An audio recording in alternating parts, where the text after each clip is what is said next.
មុខម្ហូបកងទ័ពព្រំដែនហើយត្រីនេះដាក់មកបានកាលពីយប់មិញ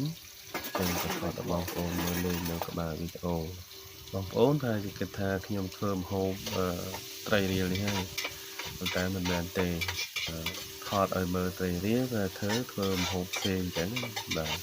ថ្ងៃនេះគឺមកធ្វើម្ហូបសម្លម្ជូរព្រៃដែលសម្លដែលតែងតែខ្ញុំថា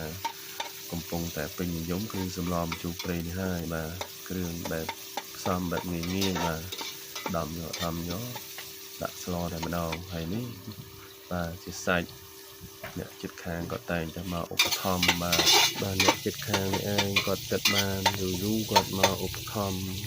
ជាសាច់ទាំងឲ្យម្ដងមកកាចឹងទៅដើម្បីជួយមកផ្នែកកាត់បន្ថយការចំណាយបានពួកគាត់នឹងឯងដែលតែងតែឧបត្ថម្ភកុំអីប្រាក់ខែមានជាងនេះកុំថាឡើយតែបានដល់ដៃប្រពន្ធកូនទៅហូបខ្លួនឯងហូបមិនគ្រប់ផង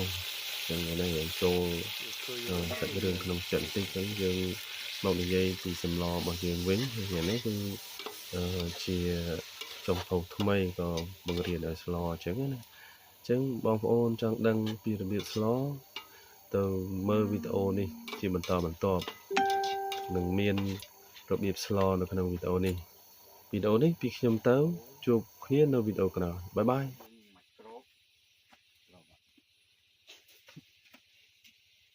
ដាក់ភ្លើងខ្លាំងងាស់វាចេញទឹកប្រៃមក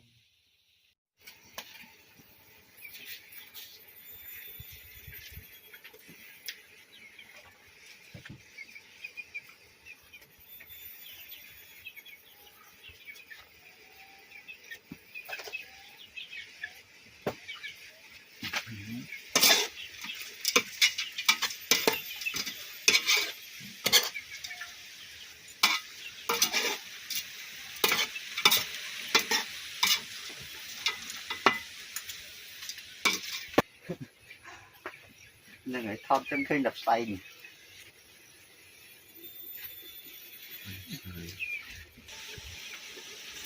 ដាក់ឈូលើកខ្ពស់មកលើកទៅខ្ពស់មកបានអូចោលគោវាមកឡើងសាច់ក៏ខ្លោចសាច់បាតក្រោម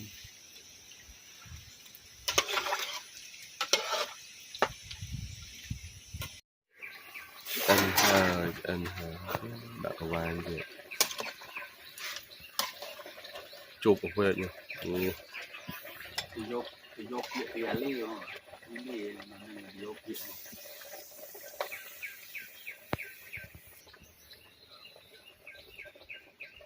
អេព្រមដែនលានទៅប្រាណហើយទៅទៀត